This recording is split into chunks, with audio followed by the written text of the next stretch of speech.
standalone, singular strikes. Given us an assessment of what strategy you think the Assad regime and the Russian Air Force is employing here.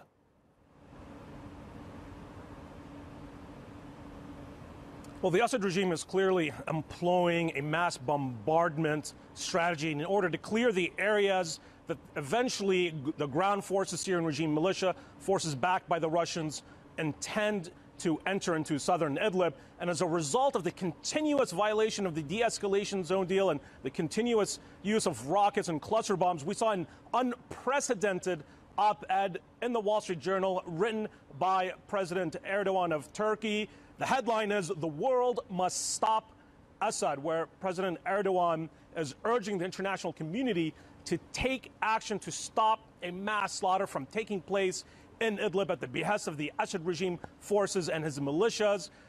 He was also calling for a diplomatic approach where counterterrorism can still be applied against designated terror groups in northwestern Syria without destroying the country. So on one hand, we have the president of Turkey calling for international action to stop the Assad regime, to include calling upon Tehran and Moscow to rein in their ally in Damascus, Bashar al-Assad. And this is also happening at a time when we're seeing renewed warnings from Washington, from the National Security Advisor and the Trump administration, John Bolton, warning the Assad regime that the U.S. will take even stronger action this time around if Bashar al-Assad does indeed decide to use chemical weapons. But so far we're seeing in an area that was supposed to be a de-escalation zone, nothing but the continuous escalation of the slaughter in Syria today.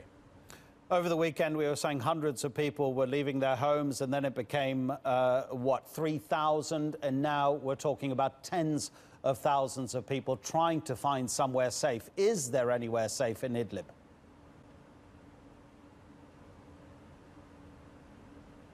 There really isn't anywhere safe, and that's part of the strategy of the Assad regime, is using these indiscriminate bombardments to force thousands of families to be displaced, to flee their homes.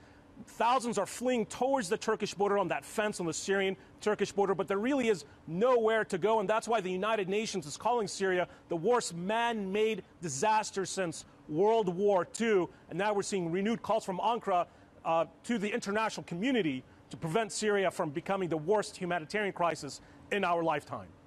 Oubai Shahbandar, Gaziantep. Thank you, Oubai.